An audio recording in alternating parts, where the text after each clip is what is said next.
today we will be discussing about chemotherapy of oral cancer. So first of all, let's just discuss some introduction about what is oral cancer. Oral cavity cancers account for 30% of head and neck cancers. Approximately 85 to 95% of all cancer is squamous cell carcinoma, and multiple other malignant lesions can be found in the oral cavity, such as sarcoma, minor salivary gland tumors, mucosal melanoma, lymphoma, or metastatic disease from nearly at any site. Oral leukoplakia accounts for 4 to 18%, and erythroplakia accounts for 30%, which can proceed to the cancer. And the past several years have seen major advances in the use of systemic therapy for treatment of patients with oral cancer. So systemic therapy refers to chemotherapy and immunotherapy drugs, which are playing an increased important role in the treatment. So before starting with the chemotherapy, let's discuss the definition of the neoplasm, which was given by Willis in 1952, and he defined neoplasm as an abnormal mass of tissue, the growth of which exceeds and is uncoordinated with that of the normal tissues and persists in the same excessive manner after the cessation of the stimuli which evoked the change. Cancer is also defined as an uncontrollable growth of the cells that invade and cause damage to the surrounding tissue. Oral cancer is a group of cancer in the mouth, including tongue, oral mucosa, and gums. Oral cancer can also develop in any part of the oral cavity or oropharynx. Most oral cancer begin in the tongue and in the floor of the mouth. Almost all the cancer begin in the flat cells, that is the squamous cell, that covers the surface of the mouth, tongue, and lips. These cancers are called as squamous cell carcinomas. There are many categories of cancers, such as carcinoma, which arises from the epithelial cell lining in the internal surface of the various organs. Then sarcoma, which arises from the mesodermal cells constituting the various connective tissue, example fibrous tissue, bone. Lymphomas, myeloma, and leukemia, these are arising from the cells of the bone marrow and immature system. The etiology of cancer could be the use of tobacco, the use of alcohol, and immune suppression, poor diet, chewing of betel nuts or pan. And in non-smokers and non-drinkers, the average age of onset of laryngeal cancer is about 10 years later than in patients with a history of tobacco or alcohol use. Now moving further, we have this AJCC staging system for oral cancer. The first one is the TNM clinical classification. The first is the primary tumor. T refers to tumor, and TX is the primary tumor which cannot be assessed. TO is no evidence of primary tumor, and TIS is carcinoma in situ. Then T1, the tumor is 2 cm or less in greatest dimension. T2 is tumor more than 2 cm but not more than 4 cm in greatest dimension.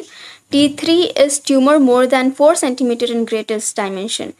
T4A is a condition where tumor invades adjacent structure, example through cortical bone or into deep extrinsic muscles of the tongue, maxillary sinus, and skin. T4B is the condition where tumor invades masticator spaces, pterygoid plates, or skull base, or encases internal carotid artery. N stands for the nodes, that is the regional lymph nodes. NX is the regional lymph nodes that cannot be assessed. N0 is there is no regional node metastasis present. N1 is the metastasis in the single ipsilateral lymph node 3 cm or less in the greatest dimension. N2A is metastasis in single ipsilateral lymph node more than 3 cm but not more than 6 cm in greatest dimension. N2B is metastasis in multiple ipsilateral lymph nodes not more than 6 cm in greatest dimension. N2C is metastasis in bilateral or contralateral lymph nodes, which is not more than 6 cm in greatest dimension. And finally, N3 metastasis in lymph nodes more than 6 cm in the greatest dimension will be present. M stands for metastasis. So the distant metastasis is assessed. MX is the presence of distant metastasis which cannot be assessed. M0 is no distant metastasis, and M1 is that distance metastasis is present. Now moving further to the treatment modality. There are three major modalities used in treating cancer. One is the surgical resection, radiation therapy, and chemotherapy.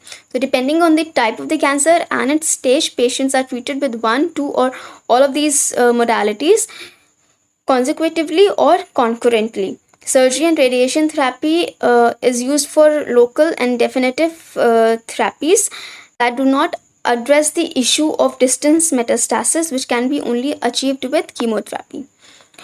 So, what is chemotherapy, which was first developed in the beginning of the 20th century, and it was not originally intended as a cancer treatment, but during World War II it was discovered that people exposed to nitrogen mustard developed significant reduced white blood cell count. And in 1940s, two Yale pharmacologists, Gilman and Louis Goodman, examined the therapeutic effects of mustard agents in treating lymphomas. So first they established lymphoma in mice and showed that tumors could be treated with mustard agents. Then together with thoracic surgeon called Gustav Linskog, they injected a less volatile form of mustard gas called mustine or nitrogen mustard into a patient who had non-Hodgkin's lymphoma. Then further in 1950s, Eli Lilly and company announced that plant alkaloids such as those extracted from Vinca rosea were beneficial in leukemia patients. What are the general principles of chemotherapy? A single clonogenic malignant cell is capable of producing progeny that can kill the host. To effect cure, all malignant cells must be killed or removed. Survival time is related to the number of cells that escape chemotherapeutic drugs. These drugs kill cancer cells by first order kinetics, that is, certain fraction of cells are killed by one treatment. Then for recurrent and metastatic diseases, the aim of chemotherapy for patients with relapsed local disease after surgery or radiotherapy or those with distant metastatic disease is always palliative. Tumor-related symptoms that may respond to chemotherapy include pain, discomfort, dysphagia, reduced appetite, weight loss, and fatigue. Palliative treatment may lead to small improvements in patient survival in the advanced disease setting, but with presently available drugs, the survival benefits likely to be obtained by the expense of the severe toxicity. There are three approaches for chemotherapy. One is induction chemotherapy, second one is concurrent chemotherapy or chemoradiotherapy, and the third one is adjuvant chemotherapy. So induction chemotherapy refers to initial chemotherapy treatment before definitive local treatment. This treatment typically is combination chemotherapy, and the use of such treatment has some putative advantages. These advantages include potentially reduce the risk of metastatic recurrence and downsizing of the primary tumor to improve loco-regional control. One of the first uses of induction chemotherapy was in the larynx trial. The rationale and objective of induction chemotherapy is that the greater drug concentration in the tumor because of intact vascular supply, reduction of tumor size, that is, it reduces the extent of surgery and make non-resectable tumors resectable. The third is that it can be given in higher doses and is better tolerated prior to definitive loco-regional therapy. Induction chemotherapy for head and neck carcinoma is limited to clinical trials and has very limited supportive studies. More recent studies have combined induction chemotherapy with primary chemotherapy in an effort to both improve loco-regional control and decrease metastatic recurrence. The drug used for induction chemotherapy is cisplatin, methotrexate, and fluorouracil. So the benefits of induction chemotherapy includes that there is cytoreduction or downstaging of the tumor, which facilitates the use of more conservative approach for surgical procedure or radiotherapy. The possibility of organ preservation is increased. Then it avoids the potential for poor drug distribution due to the compromised vascularization from surgery or radiation therapy. Intact vascular bed allows for better drug delivery. Then there is response to preoperative chemotherapy, prognostic importance to as to overall outcome, important in selecting patients for additional post-operative adjuvant therapy, and it decreases the manual manipulation of the tumor. Adverse effect of induction chemotherapy is that there is development of drug resistant, there is increased toxicity with subsequent drugs, there is inability of chemotherapy agent to produce significant reduction in tumor. Then there is loss of advantage to attack micrometastasis after surgery when they may exhibit more favorable cell kinetics. Proper determination of extent of surgery may be difficult after induction chemotherapy. Then second approach of chemotherapy is concurrent chemotherapy, which is the use of chemotherapy concurrently with radiotherapy. The potential advantage of this approach are that chemotherapy may potentiate the effect of radiotherapy. Chemotherapy can sensitize tumors to radiotherapy by inhibiting tumor repopulation, preferentially killing hypoxic cell, inhibiting the repair of sublethal radiation damage, and sterilizing micrometastatic disease outside of the radiation field and decreasing the tumor mass, which leads to improved blood supply and reoxygenation. So most of the approach of concomitant chemotherapy is radiotherapy with low dose chemotherapy as a radiosensitizing agent. It is administered in three different ways. First one is chemotherapy plus radiotherapy administered at full or nearly full dosage.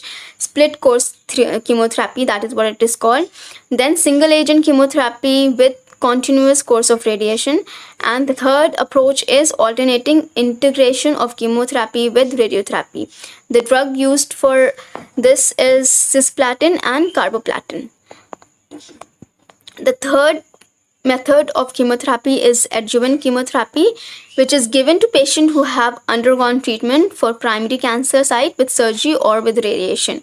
The goals of this treatment is to include elimination of occult disease, especially the distant metastasis, as the patient no longer has visible or palpable tumor with which to gauge response. Agents must be selected that have proven activity against the cancer type.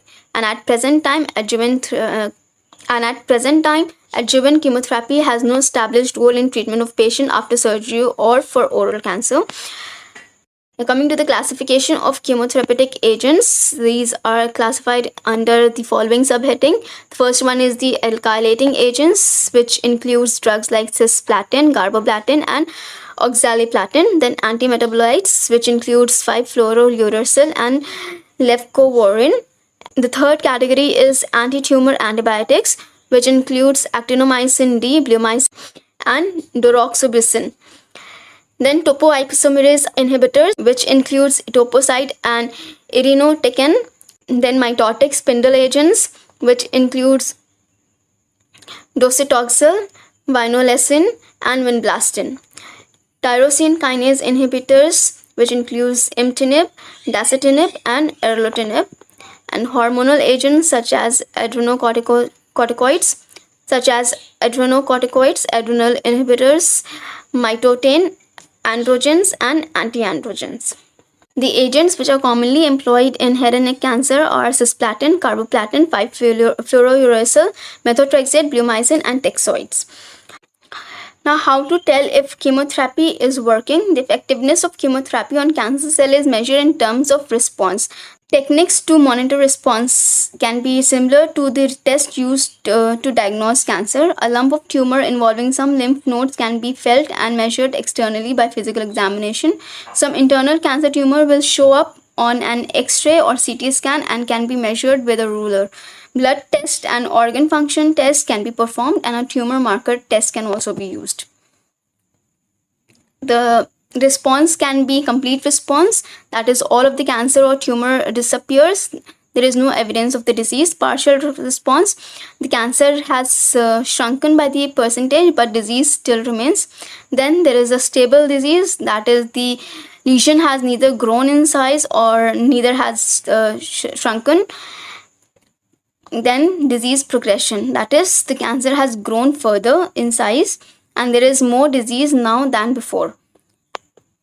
Now, complications associated with chemotherapy, these could be ulceration and mucositis, xerostomia, generalized oral pain, necrotizing ulcerative gingivitis, and hemorrhage. So this was it about the chemotherapy. I hope this was useful and informative. Please do subscribe if you liked the video, and I'll meet you in the next video. Until then, bye bye.